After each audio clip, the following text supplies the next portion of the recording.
La parole est à Monsieur Joël Giraud. Merci, Monsieur le Président. Monsieur le Premier ministre, le symbole est fort.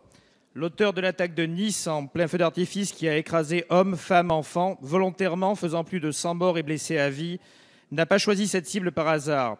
Il a voulu atteindre deux symboles que les salafistes haïssent. La République, parce que liberté, égalité, fraternité sont trois mots qui ne peuvent se conjuguer dans la forme d'État, l'État islamique, qu'ils ont mis sur pied et qui ne vit que par et pour la terreur.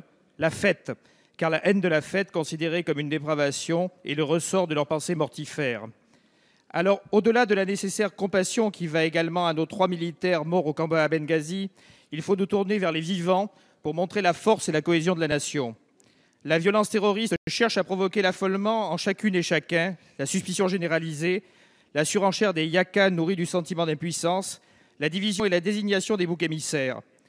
Face à une France au bord de la crise de nerfs, notre force, nous devons la puiser dans le calme et la confiance. Et nous n'y parviendrons que si nous comprenons que le terrorisme est notre problème à tous.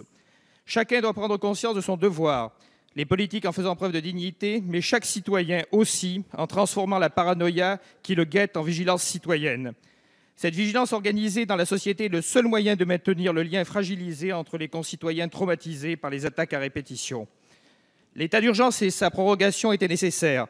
Mais face à la lutte longue contre le terrorisme, il faudrait désormais inventer une nouvelle forme de société en renouant les liens entre citoyens et nations. En Israël, le risque d'attentat est quasi permanent. Mais la population ne vit majoritairement pas dans l'angoisse, ou du moins sait-elle la gérer.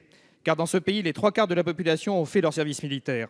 En Suisse, le consensus helvète, dont nous ferions bien de nous inspirer, repose depuis 1848 sur un service national qui n'a cessé d'évoluer. Alors, Monsieur le Premier ministre, comptez-vous redonner à la France le rôle intégrateur d'une forme de service national modernisé pour prolonger l'impérieuse nécessité d'une éducation citoyenne et civique ? Merci Monsieur Giraud.